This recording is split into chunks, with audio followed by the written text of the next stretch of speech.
Hey Nashville, welcome back to the NFM Podcast, brought to you in the Optimize You studio. Our sponsors today are Optimize You, Well Pro Thrive, and Navy. I'm here with Collin today. How's it going? And Namaste. Hey. Hey Namaste. She's with our bra that we love, or I love. It's a very special guest read today. I work for Bra and get to offer my services for such an amazing nonprofit organization that we're going to get into, and I can't wait. But we're glad to have you here today. Namaste. Thanks for having me. We were just talking about the snow that's coming. Are you guys excited? Or before we get into it, I feel like we have to talk about it because I'm on the edge of my seat. I love snow. Oh, I hate snow, and I'm supposed to be moving during the time of the snow. So What? This could not be timing out any worse. Oh no, that is inconvenient then. Just a bit. Moving houses, I guess. Yeah, we're going from Mount Juliet to Franklin. Oh dang. So All right. That's a fun, exciting People move. don't know how to deal with snow here. That's the problem. It Yeah, just I kind know of too. halts everything. It's bad. That's what I like. Well, not that people don't know how to deal with it. I like that it halts everything, you know? I know it's a day off. Yeah, like if Yeah. we had to still do everything normally, it might just be like annoying. But like everything kind of just stops, and I feel like I love the break. But I also was a teacher, so it's like in me to Same. You have the dance and everything already ready. yeah, it's like in me There to was be like a whole excited. ritual that went with it. You know, put your crayon on a sink Yes. or something. And We would flush ice cubes down the toilet. Yes. Yes. Okay. Thank you for bringing it all back. refreshing Yeah, my memory. there were so many little things. Yeah. And I'd get the little first graders. If snow was supposed to be coming, it's like, all right, we're having a brain break. Everybody do your snow dance so we can Yeah. get off school. I think it worked. I like snow at night. That's my favorite. If like I wake up and yeah. it snowed and like no one's been out in it. I mean, it's just so Surprise. crisp and white. Yes. Oh, that's Feels my like Christmas. favorite. Yes. Even I though like we to don't go. Ever really get white Christmases, but No, we definitely don't. But it's yeah, nice to wake up to. You're right.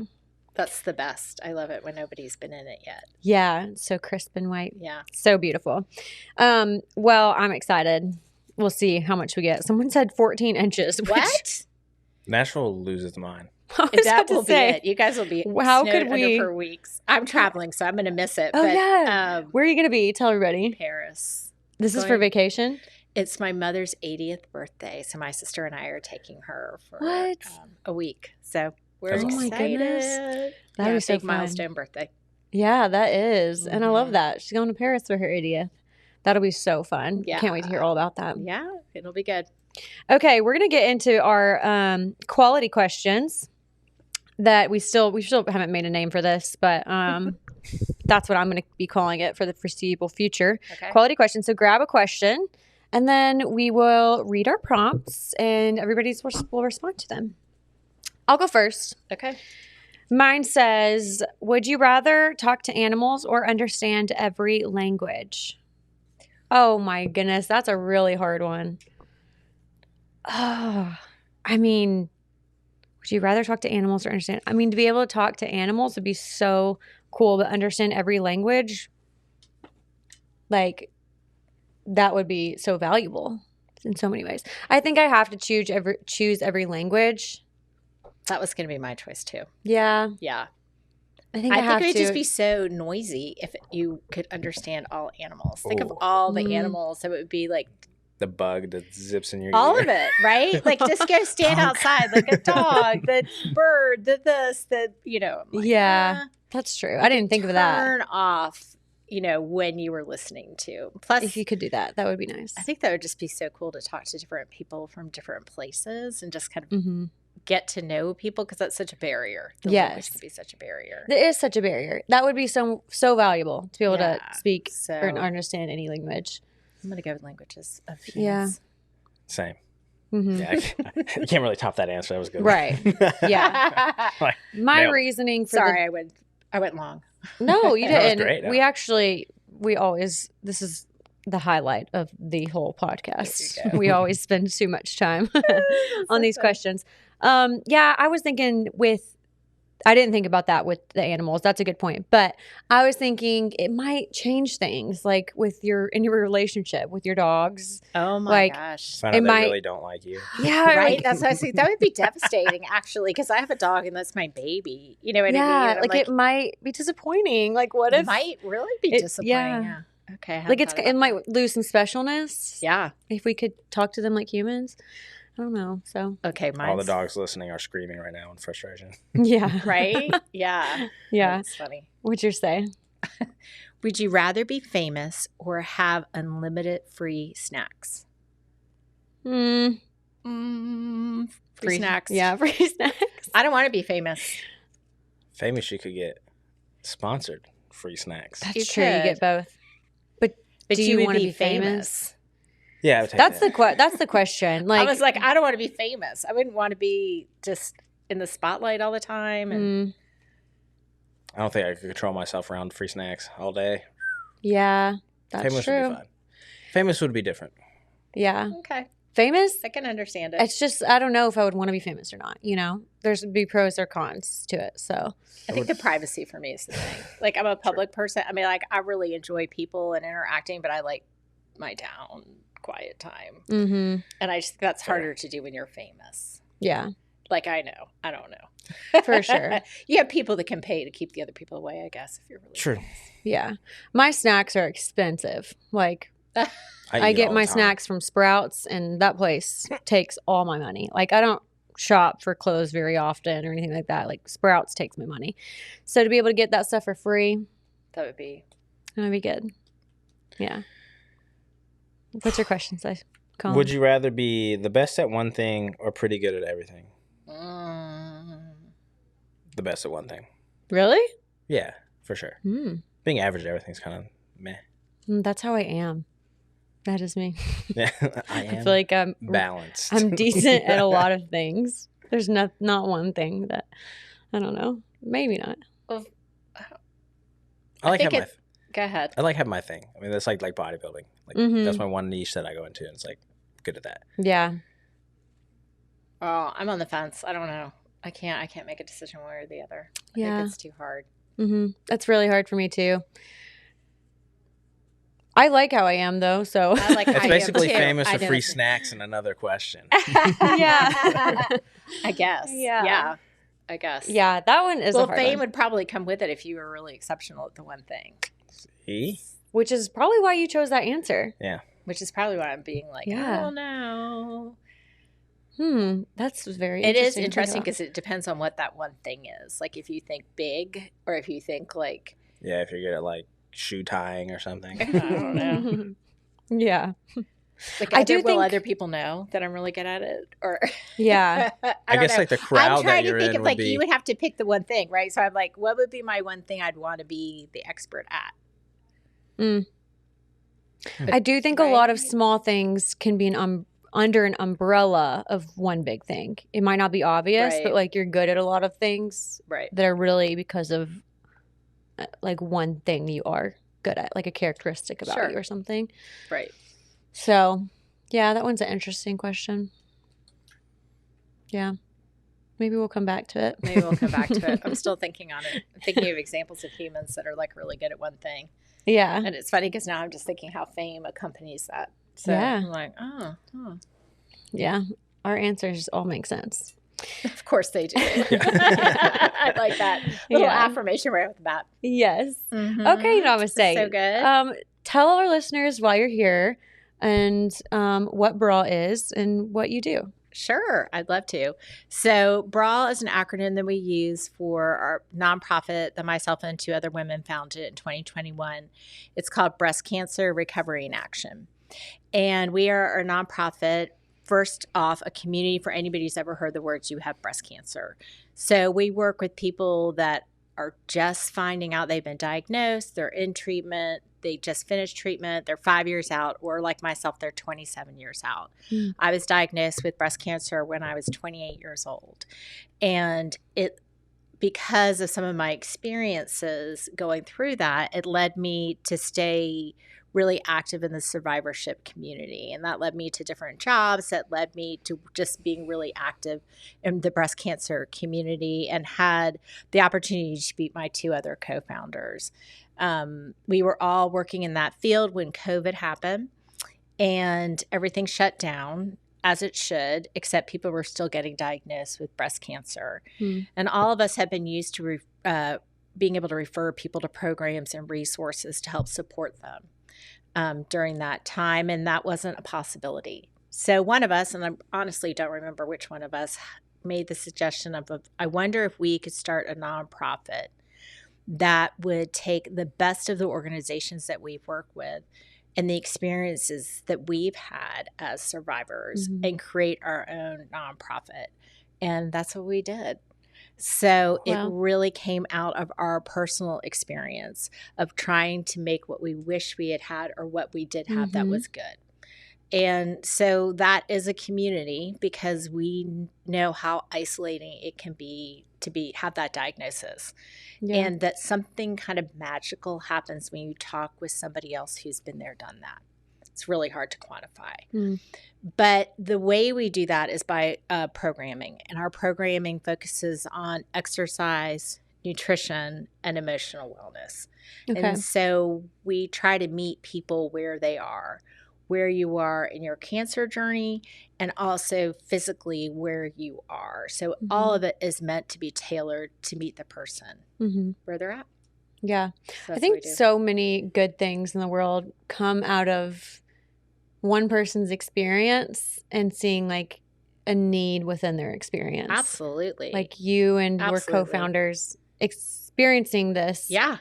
100%. And noticing like what were the things you wanted or needed or desired throughout that, and then doing something about it. That's the other part of this, is like a lot of people do experience something and then don't have like the gifts to like initiate something like you guys have done, but you saw a need and you did something about it. And I mean, how long has Brawl been going on now? We started in 2021, so we're entering our 5th year of programming. Okay. And you guys have grown a lot, right? We've grown tremendously. We started off that first year, we had, we offered fitness in 3 different locations. We served about 35 women. Last year and every year since, we've just been expanding. So we had 123 new members last year alone. We've served over 400 women, and we've moved to 11 locations. So the need is there. It's there. 100%. It's there. You know, we see that every day, and it's amazing, not only for us as a staff who are doing this, but for our women that go through. We've created this program that we want you start off receiving the help, and then you end up giving the help in the end. So it's a full circle experience. And so we've created a program we call Brawl Buddies, where we take somebody who's just coming into our program and we partner them with somebody who's a year out from treatment, who's done part of our programming, that then walks alongside them. And that's new this year, but it's so powerful. And that's the experiences that we had that we wanted to share. The fact that we could take something that was so devastatingly hard and then turn it into something impactful and meaningful for somebody going forward. And it's really something that brings a lot of joy and hope to a kind of joyless, hopeless situation. For a lot of women. And it doesn't need to be that, you know? Totally. And so that's exciting for us to be able to offer that as well. How did you guys get that off the ground? Was it, I mean, because you said you did it in 2020, right? Or 2021? We did it in 2021 is when we actually were founded, but we started working on it in 2020. So I like to call it my COVID baby. Yeah. It really is what kept me sane during COVID. We had a lot of different professional experience and backgrounds, but none of us had ever run or started a nonprofit before. So we literally got a book called like Nonprofit for Dummies. And I love that. We just started doing it. We started asking people that we knew. We asked for help. We spent a tremendous amount of time Googling stuff. I mean, if ChatGPT had been what it is today 5 years ago. Oh my gosh. I mean, I would have saved a lot of hours. Yeah. But we just kind of grit and determination. It was like the thing to keep us going. We couldn't offer a lot of resources to the women that were calling us diagnosed with breast cancer. So this is what we could do with that energy, moving towards making something that we could offer. And we were able to do that fairly quickly.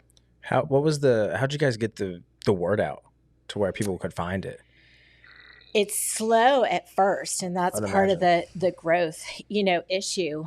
But we knew what we had was kind of magical.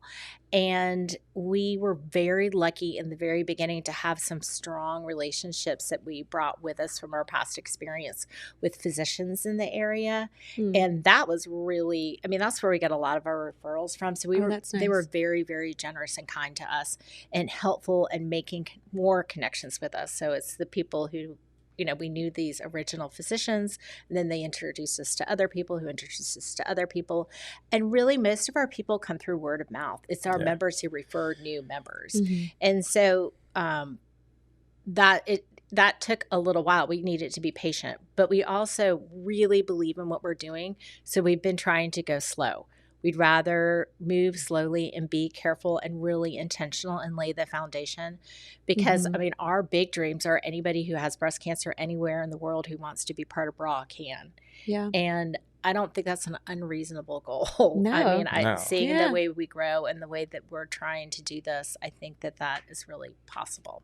Yeah. And the fact that physicians were referring people to you, I'm assuming there wasn't anybody else like BRA in the area. There are lots of other breast cancer resources, but there is also a huge need. And there are some things that make us really unique in the breast cancer kind of community.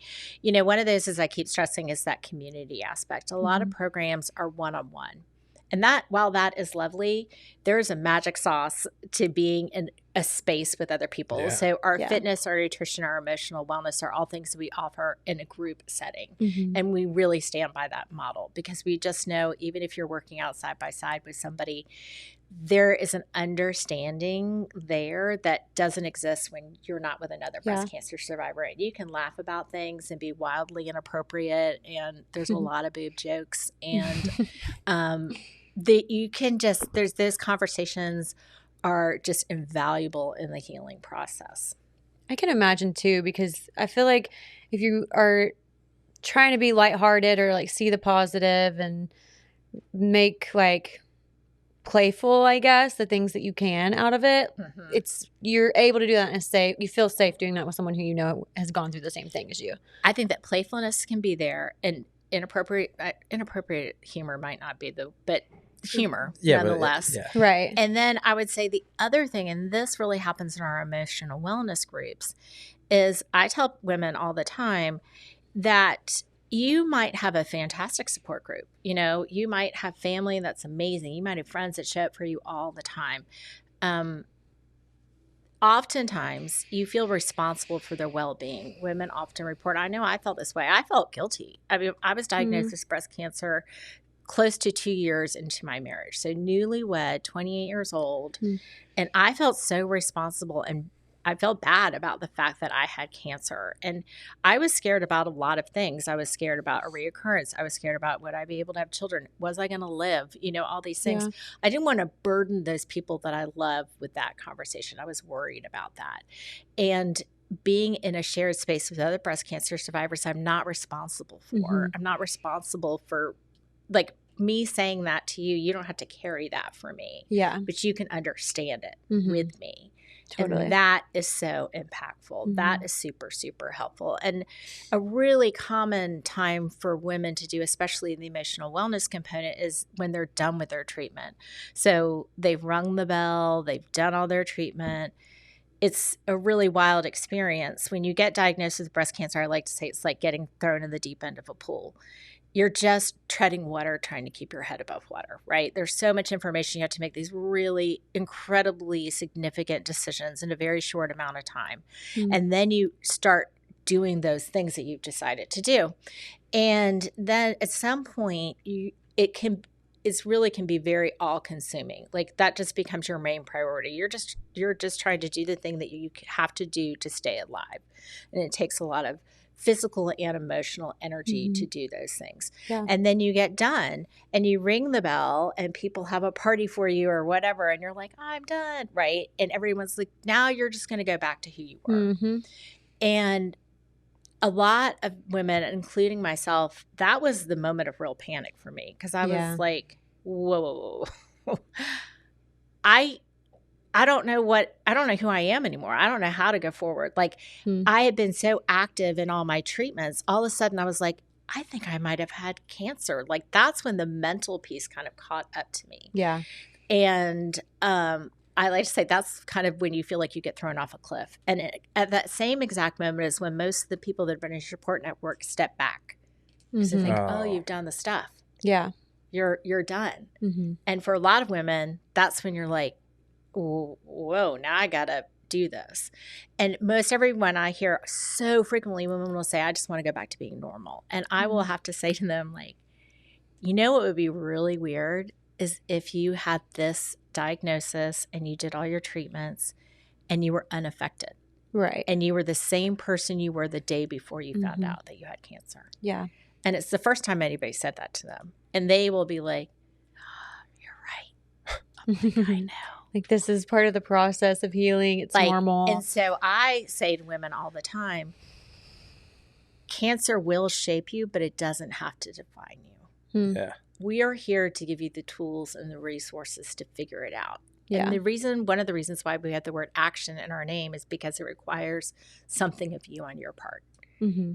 I will cheerlead you 100%. I'm going to give you all the resources, all the tools you need. I will find somebody to answer your question that you have, but you're going to have to engage to do something on your side, right? And so that's why these three components that we look at are so significant, because all of them are going to help them figure out how to move forward, right? And we're going to give you the tools so that you can do that the best way possible. I'm not going to judge you for any of it. I'm not going to tell you what you should or shouldn't do. I just want you to make an informed decision on the other side. Yeah. So like exercise, right now in the United States, the largest demographic that breast cancer diagnosis is growing in is under 40 and under. They're not 100% sure why that is, but this is our biggest growth group. And so we're seeing more and more people reach out to us that are not what we used to think of as like, it was your grandmother's cancer, right? Like you're in your 60s is your typical, like that was normally around when you would be diagnosed. And now we're seeing these younger ladies come in. And I keep saying ladies, men do get breast cancer in lower numbers. We welcome men into our community, but we infrequently hear from them. Yeah. And often when they come, it's the women are very welcoming, but the men don't feel 100% comfortable entering that space. So I am generalizing because that is typically who we serve. But the exercise piece, these women now are fit.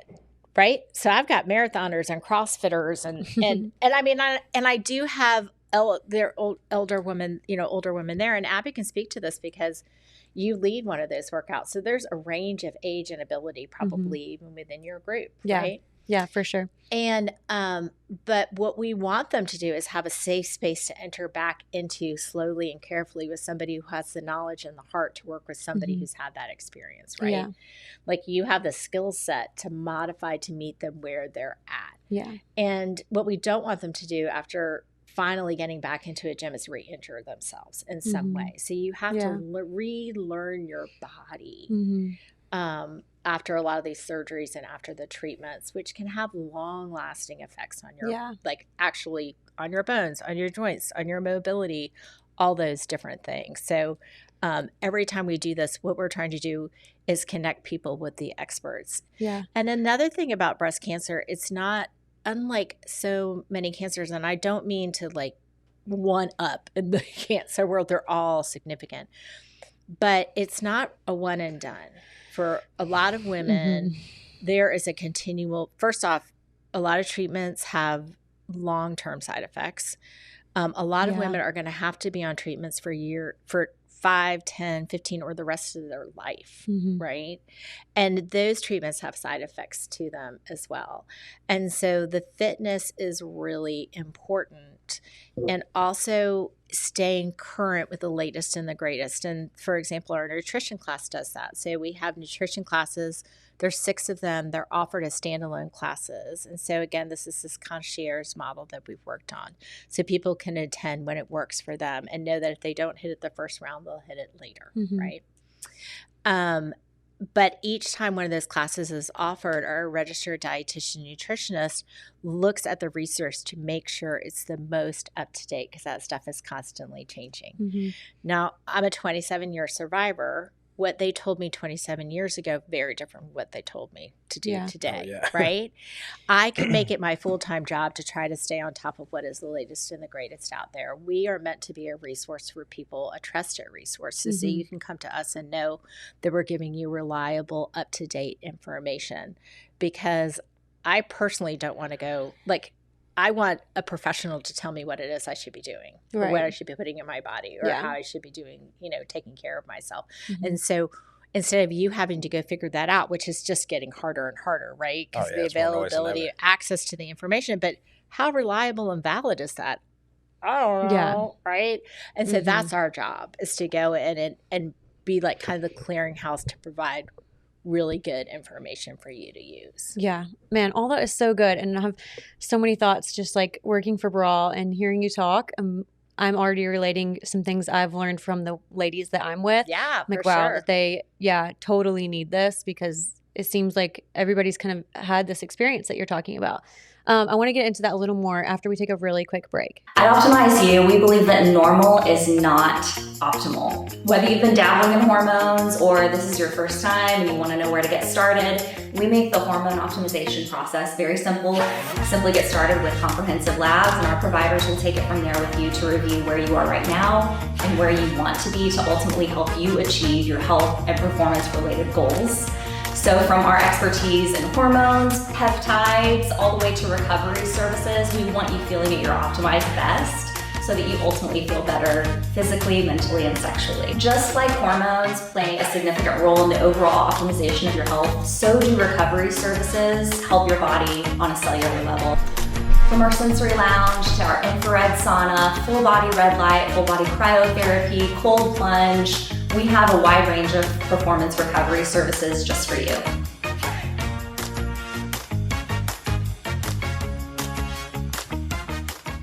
Hey guys, welcome back to the podcast. We are here with Namaste, and she's telling us all about Bra. And I actually have the honor, it is an honor, to be a part of this organization as one of their trainers. So I get to, on Thursdays at noon, train a group of these ladies who are breast cancer survivors, and they're taking action together in community. And we get together and we do a workout.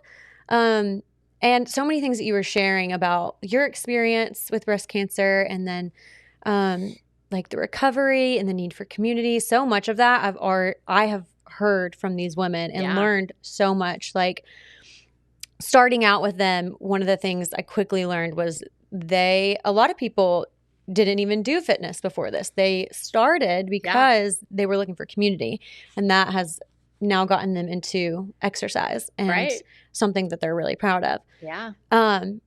But conversations that would happen, I was realizing, this isn't just you survived breast cancer. Like, this is something that will affect them the rest of their life. Right. And like you were saying, other people don't really get that. Like, there was one session early on when I first started with Bra that I was thinking about all day after and have continued. And the girls were just saying, like, they're kind of just having like a little rant sesh before. Sure. And we have that time we like talk, just like, y'all share, like, this is what we're here for too. Absolutely. And they were just saying, like, it's so, because one girl is just finishing her, I guess she's on a medication, like part of her recovery, and talking about the struggles of the medication. And they were all like, after you survive cancer, everybody's like, great job, you did it, like, yay, you're a survivor. And then they think it's over. And they're like, that is the hardest part, which is what you said. Like, when everybody thinks it's over and then you're left alone, like, wait, what? And then there's all of these medications you have to be on the rest of your life that affect you in so many ways, physically, emotionally. And that's not talked about. And that's so hard to go through when you're around a bunch of people that don't know what that feels like. Right. So that's something that Bra was really eye-opening to me, of like, no, these are other women who know exactly what that feels like. And it reminds me of a question you guys asked me earlier, which is like, what are we doing that's different from what other people are doing? Mm-hmm. And I think that the other thing that makes us really different is, in talking about us being a community, there is no start, stop. So you join the fitness, like we are trying to grow you to a place. I always tell people, I want you to get everything that you need from us and spread your wings and fly. Right. But you're always a Brawl member. Once you're a member, you're always a Brawl member. So you can always come back and do community events with us. Some people have a reoccurrence. They need to come back in for a while. Some people are going to have an injury somewhere else. They're going to want to come back through our exercise. We have the ability to be flexible with the individuals. And that is really special and so important to us. And so oftentimes, like I said before, people come at different parts of their journey. So if somebody comes to me and they've just been diagnosed, oftentimes one of the things that people can actively do during treatment is change their nutrition, right? They can decide what's coming in and out of your mouth. Well, in your mouth, not out of your mouth, in your mouth. That would be gross. You could decide that too. You could, but through let's words. not go there. And so they can do that. And then sometimes women are coming and they want to work out up before they have that first surgery because they want to, work on their strength and their endurance. And they also want to be in community for when they go into that. And they can do that. So you don't have to wait until you're all done. You can kind of come when you need us. Yeah. There was something you said about that just made me think about it. That's really unique about how we deliver the program. Yeah. Amazing. Are there any, I think in general, there's so much good feedback that women have experienced being a part of Brawl. With all the things you guys do, because it's not just exercise. Right. There's nutrition and are there other things? Yeah. The emotional wellness. And then we just education is the fourth thing, and that just runs through all of it. But then we have standalone educational events. So there's lots of opportunity for different things to go on. It's really, again, we have a hard time quantifying that. I mean, I will say that everyone who's gone through the program really just comes back being changed by the program in a positive way, which is so lovely. And I'm thinking of just individual women that I've known, and I've seen what this program has done for them. I'm thinking of this one woman in particular. She was actually a bodybuilder prior to her diagnosis, and she had a series of complications related to her surgery. And so she really just kept hitting bump after bump after bump. I mean, it just wasn't going the way that she had hoped or was expected. And so when I met her, when she reached out, she was a new transplant to the area. She had moved from California out here. She really didn't know anybody. She found us through the the internet. She had done a Google search. Wow. And she was really at a low, right? I mean, she was trying to reckon with this body that had meant one thing to her, and now it's going to mean something else, right? Yeah. Really, really hard. And she started coming to our workouts and gradually got stronger physically, but then really engaged in all the aspects, did the nutrition, did the emotional wellness, and now she's a huge advocate for us. And she heads up part of our auction for our big fundraiser we have in October. It's just like she's a totally different person for having gone through this, which is really just amazing to witness, right? Yeah. So it's really great. And I have probably about 100 more stories like that. You know, I just look at these women that come in and they're sad and defeated or a little lost, and then they really just find themselves, and then just their willingness to give back on the other side is amazing. Yeah. So we offer this program at no cost to our participants, but it's not free, obviously, right? And so we look to the generosity of donors, and we have, like I just mentioned, one large fundraising event that happens in October called Oktoberfest, or end of September, beginning of October, launched to October, which is Breast Cancer Awareness Month. But to see these women just really want to give back, and also their family and friends, right? They see the impact this program has on their family member, their loved one. And so they've also been really generous in trying to give back to us so that we can go forward and give this program to more women, which is ultimately our goal. Do you ever have people that are like hesitant to reach out or join? Absolutely. Yeah. And I think that's really hard. I know I hesitated making a phone call to somebody when I was diagnosed. I just was telling you the story the other day. This woman ended up being one of my dearest friends, but it took about 9 people asking me to call her before I was finally, out of just pure frustration, said, give me her number just so you will stop asking me. And then I called her and we became fast friends. And that relationship changed my life. It's a big part of why I do what I do today. Wow. But it is difficult sometimes to reach out to a stranger to talk about something that's this challenging, you know? And so when people ask me, like they'll say, like, I have a friend, can I give her your number? I'll say, yeah, but can you also ask if I could call them? Can you give me their number and I'll call them? Because it's easier for me to call somebody than it is for them to call me. Does that make sense? 100%. Yes. It's the same with what we do. Right. Yeah, And that's like so many things. right? Isn't that true though? Yeah. It's just easier. Eliminate the barriers for people. Yeah, exactly. Yeah. And so I'm really excited. We are partnering with at one of the hospitals around here to flip this protocol on its head. Right now, the way this works is, and I mean, this is the way it's always worked. When you get diagnosed, it's very helpful, but they give you a big packet of information of organizations that are willing to help you or things that resources that you might be willing to use. It's very, like you're saying, it's lovely. Not that many people reach back out and go through that file and kind of find the people. And now what we're working on is creating a system where they ask if I can call them. And so they're giving us names and we're reaching out to the people. So we're trying to flip that model upside down. Is that hard to do with like HIPAA stuff or no?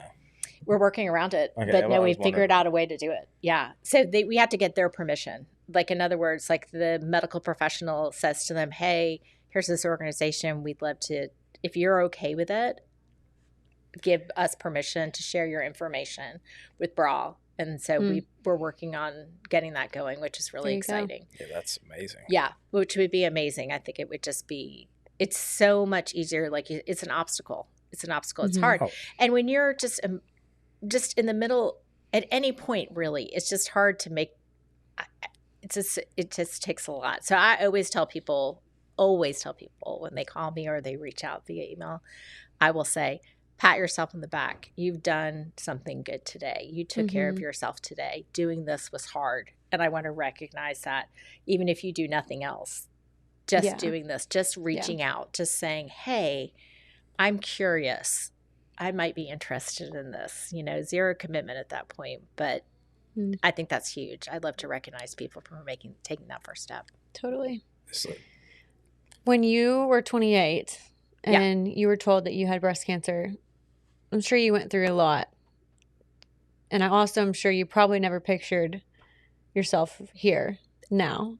I didn't picture myself here now 6 years ago, much less 27 years ago. Yeah. Like, it's been a real journey. But How have you for been me, able it's been a calling. I'm so immensely thankful for where I am. And I stand on the shoulders of others who've gone before me and who paved this way and who've taught me and opened up my heart to this work. And it's been tremendously meaningful. And right now I'm the executive director for Breast Cancer Recovery in Action, but we are looking towards the next phase, looking towards leaving this kind of founder-based organization and moving to hiring our first full-time executive director into the position. We're at a place that we're ready to go big, Nice. and that is so exciting for us. And I tell people I'm the best person to do this because I love this job, but I also want somebody else to have the opportunity to be impacted the way I've been impacted. Yes. Like, I want to for empower sure. other people up.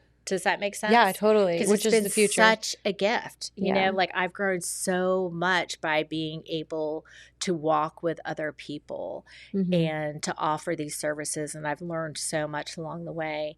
And I don't want to be greedy about that. I want to share that. I know that can do huge things for other people. It's amazing. Yeah. If you could tell somebody that's at any stage of the journey just one thing they could do right now to move themselves forward, like, what would that be? That's a good question. I would just say, like, you don't have to do it alone. Yeah. You don't have to be alone in this. That there are, if not us, other communities out there for you. And also, it doesn't have to define you, but it does shape you. Like, don't deny that. Like, I think some people try to pretend like it didn't happen. They're oh, it's over, it's done.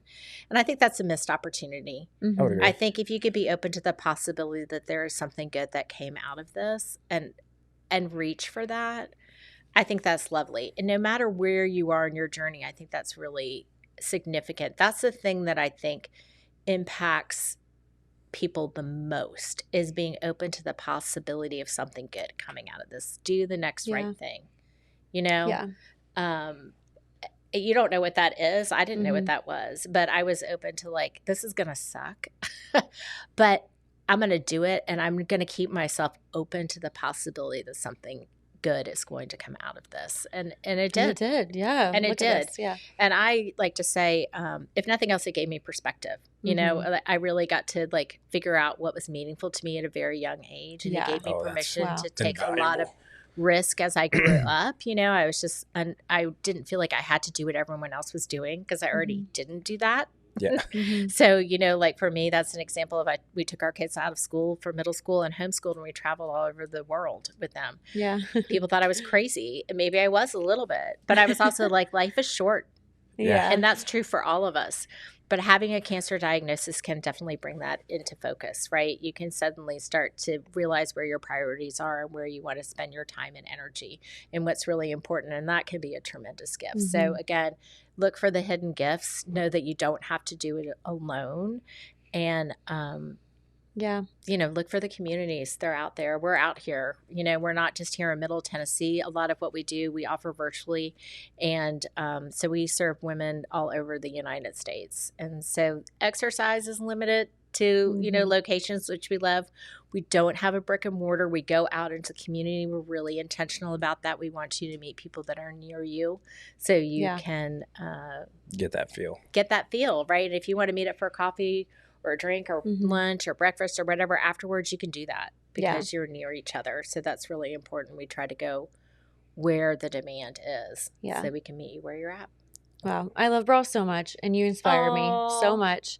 Thank you. So if somebody wants to, we want to talk about people who are going through breast cancer right now. If they want to reach out, what do they do? And then what can the community do to help support Brawl? Yeah. Well, if you or anybody who's ever heard the words "you have breast cancer," please reach out. We would love to have you be part of our community. The best way to do that is through our website. We're www.brawlgroups.org. Brawl Groups. And Instagram's the same, right? Instagram is the same. Okay, and so, all of our social media, LinkedIn, we're on there too, and Facebook. And there is an interest form on there. You just fill that out, and somebody from our organization will reach out to you and have a conversation and kind of see where you are and what you need, and then go from there. And it's the same as far as you can sign up to get our newsletter, which has updates and, of course, funding. You know, we're always willing to accept money, open to that possibility. What does Oktoberfest look like? Oktoberfest is a fundraiser that we have like I said before, either at the end of September, beginning of October, it's our launch to Breast Cancer Awareness Month. And last year we had it at Geodis Park. It was an evening where we highlighted some stories, had a delicious meal, and kind of got together in community. So with a silent auction, and we'll be repeating that event this year and hopefully adding some more events. We're always looking for opportunities. I love to come to speak places and talk about it's 1 in 8 women have breast cancer in their lifetime. So it's pretty hard to get, you know, too far outside of your concentric circle before you're impacted by breast cancer, right? Yes. And like I said, those numbers, like the demographics of where it's growing, are shifting.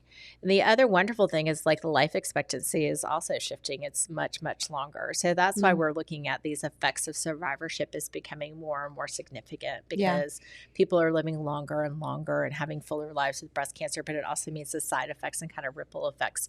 We're learning more and more about that. So there's a place for all of us in this kind of community. So love the opportunity to go out and talk, love the opportunity for you to reach out to us, and we'll get back to you, and happy to plug you in wherever you would like to be. And GEMS, you guys partner with GEMS. That's how I actually got connected with Brawl, because BFT, where I work, became a location for Brawl groups to come work out. And then Nancy I love that. was there. So I talked to her. So I don't know if you guys are looking for more locations, but is that something we are near always us? Looking for more locations and trainers. You know, if you are hearing this and you have a heart for this or an experience with breast cancer, we're always looking for trainers who are willing to come and work with us. takes a special person, right? Abby being an example, and it's really fulfilling, I would think. Yes, definitely. I love it. Yeah, it kind of fills your cup. Yeah, for sure. And the same is true with partnerships that we have with different gyms. I mean, I think this can fill a philanthropic arm for them. They want to get back to the community. This is a phenomenal way to get back to the community, and I think you really benefit from it, as a gym. I would say, again, going back to that model that we have, is that we want you to get to a certain place where you grow wings and you fly.